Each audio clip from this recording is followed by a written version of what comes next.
Hi there. How's it, guys? Sandile here. The cow lives on top of the hill and gardens on top of the hill. Today, I want to share with you a video that I saw. I think it was on YouTube, if not on Instagram. I screen recorded the video because I wanted to show it to you, and I felt that it was very important to share that video with you because in some of my videos I do speak about this or kind of like emphasize this point, but not always, because of course I'm not an expert in it. Mostly I speak from my own logical thinking. But when I saw this video, and I believe this guy speaking on the video is an expert, I thought, well, there we go. This seems to be proving what my logic mostly tells me.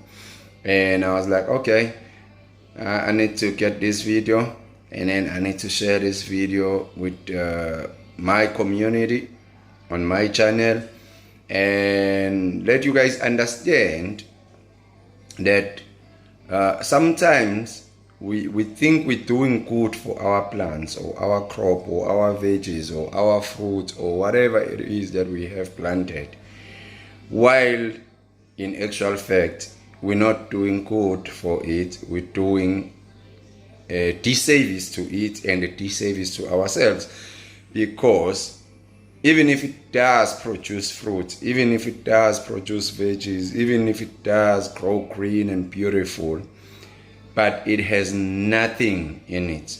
It's just empty. You can consume like tons and tons of it.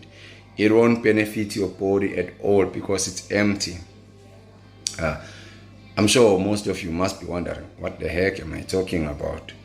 Well, I'm talking about the use of chemicals. The use of chemicals in trying to protect our plants and crops from things like aphids and other garden pests that are persistent, the crabs and all that.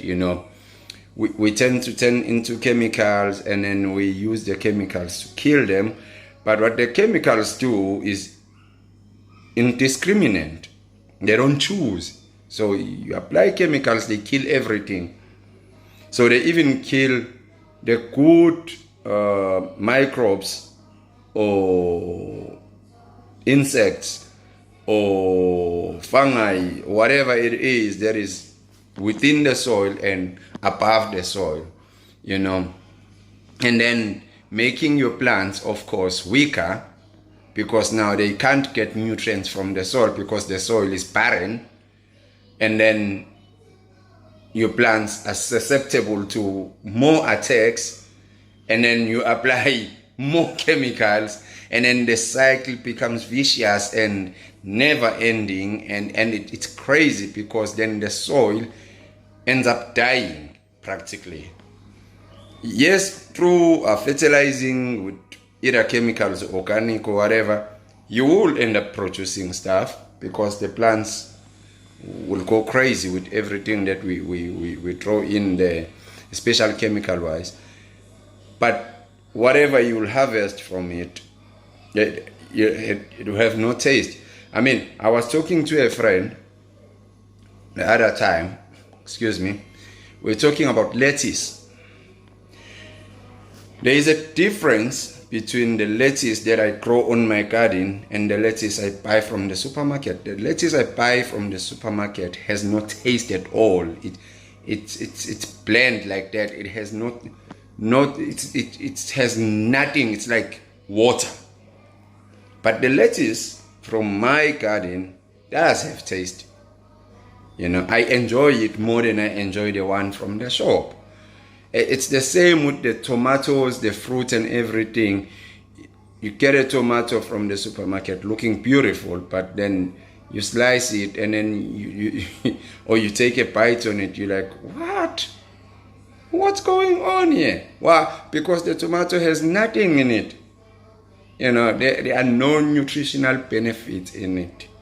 Nothing whatsoever, because of the way it was grown, because of the chemicals that were thrown in the soil and that were thrown in the where it was grown. You know how commercial farmers do. Not only commercial farmers, even some subsistence farmers have gotten into the habit of buying these harmful chemicals, you know, and pesticides and all those things, and use them to protect and grow you know, their plants and all that. So without wasting much time, I think I've given context of what this video today is going to be all about. Let me give you an opportunity to listen to the guy who's an expert in this field talking about this.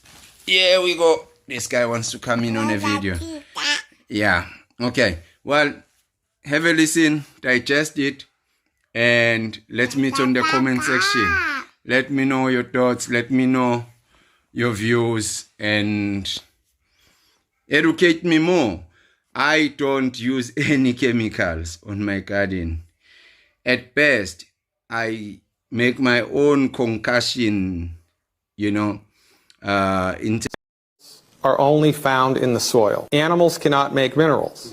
Plants cannot make minerals, right? If plants could make minerals, we could bioengineer lettuce to make gold, right? We'd all be rich.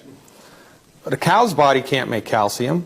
Well, where does a cow get calcium from? Well, a cow gets calcium from eating grass that was grown in soil in which there was calcium. Now, if there's no calcium in the soil, or 10% of what should be there, there's going to be no calcium in the cow's body, or only 10%, and so forth and so on.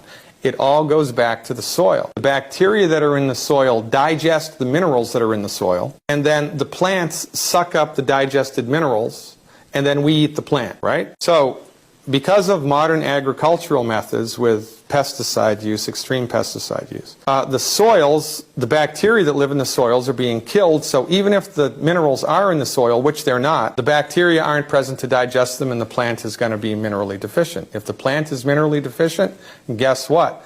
The farmer eats, the plant is weak. So the farmer needs to use more pesticides to put on the plant to keep the bugs from eating it because they don't want to lose the crop. So it's a vicious circle.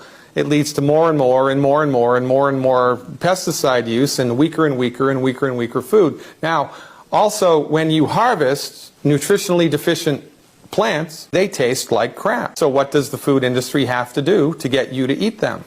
Minerals are only found in the soil. In terms of special aphids and well, crabs, if I see them, when I pick them and throw them away. Same thing with snails, I pick them and throw them away.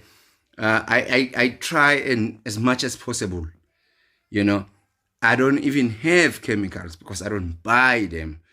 Same thing, like I just posted a video not long ago showing you how I make my own liquid fertilizer. I don't buy fertilizer. You know, I learn from other people on YouTube, on their channels, and from what I've also learned as I was growing up, being taught by my elders, you know. So enjoy this video, guys, and let me know in the comment section and let me know your thoughts. And Sandile, yeah, a guy lives on top of the hill and gardens on top of the hill. I am out.